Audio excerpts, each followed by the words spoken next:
Epilepsy का actually मतलब होता है दौरे पड़ना, है ना? बिल्कुल सिंपल लैंग्वेज में अगर हम बात करें। तो ऑटिज़्म में क्या एपिलेप्सी होती है? एक्चुअली अगर हम पूछें पेरेंट्स से तो 95% पेरेंट्स कहते हैं नहीं सर, मेरा बच्चा भले ही ऑटिस्टिक है मगर उसको कभी फिट्स नहीं पड़े या कभी उसको एपिलेप्टिक अटैक्स नहीं आए हैं। तो एक्चुअली क्या एपिलेप्सी और ऑटिज्म में कोई कनेक्शन है? आइए मैं आपको थोड़ा डिटेल में समझाता हूँ। हाइपर एक्टिव बच्चे जब होते हैं तो डेफिनेटली उनका ब्रेन बहुत ज़्यादा फास्ट वर्क कर रहा है। किसी केस में अगर मैं बोलूँ जो बहुत ज़्यादा हाइपर एक्टिव होते हैं या इनफैक्ट जिनके सेंसरी नीड्स बहुत ज़्यादा होती हैं, तो उस केस में ना कहीं एज एन ऑक्यूपेशनल थेरेपिस्ट मैं भी कंफ्यूज हो जाता हूँ। एंड सेकेंडली ऑब्वियसली मैं स्ट्रेट अवे पेरेंट्स को नहीं बोलता कि आप लोग कोई भी न्यूरोलॉजिकल असेसमेंट करवाइए, मैं बल्कि ट्राई करता हूँ पहले हम थेरेपी दें और हम ट्राई करते हैं कि हम सेंसरी सिस्टम्स को कितना ज़्यादा नॉर्मलाइज कर सकते हैं। लेकिन कई बार थेरेपीज़ देने के बाद भी इतने अच्छे रिजल्ट्स हमें नहीं दिखते हैं, तो उस केस में डेफ़िनेटली मैं चाहता हूँ कि हम किसी पीडियाट्रिक न्यूरोलॉजिस्ट का कोई ना कोई इनपुट ले लें, ताकि हम क्लियर हो जाएँ कि ब्रेन में कुछ और एक्टिविटीज़ तो नहीं चल रही। तो कई बार ना पेरेंट्स बहुत डर जाते हैं, अगर मैं उनको बोलता हूँ कि आप पीडियाट्रिक न्यूरोलॉजिस्ट को या किसी नॉर्मल न्यूरोलॉजिस्ट को दिखाइए।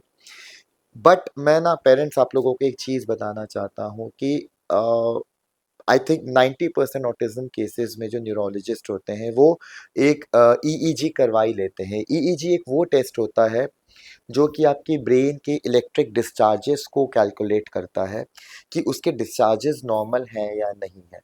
तो कई बार क्या होता है कि अगर ब्रेन के डिस्चार्जेस बहुत ज़्यादा होते हैं, मे बी वो एपिलेप्सी नहीं है, मैं बिल्कुल नहीं कह रहा कि वो एपिलेप्सी है, लेकिन अगर बहुत ज़्यादा डिस्चार्जेस होते हैं तो कहीं ना कहीं एक ऐसे साइलेंट फीचर्स होते हैं एपिलेप्सी के जो कि हमें दिख सकते हैं ऑटिस्टिक बच्चे में।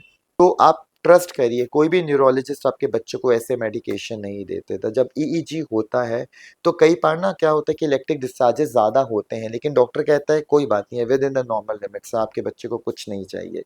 बट कई बार ऐसा होता है कि इलेक्ट्रिक डिस्चार्जेस बहुत ज़्यादा होते हैं और डॉक्टर को लगता है नहीं, कहीं ना कहीं ये साइलेंट सीजर्स हो सकते हैं और आप पे बच्चों को मेडिसिन लेनी चाहिए। तो अगर ऐसा कुछ है तो प्लीज़ आपके लिए बहुत इम्पोर्टेंट है कि आप अपने बच्चे को एक बार न्यूरोलॉजिस्ट के पास लेके जाइए और अगर उनको लगता है कि आपके बच्चे का ईईजी करना ज़रूरी है तो ही वो करेंगे, अदरवाइज़ ऐसे कोई भी नहीं करता।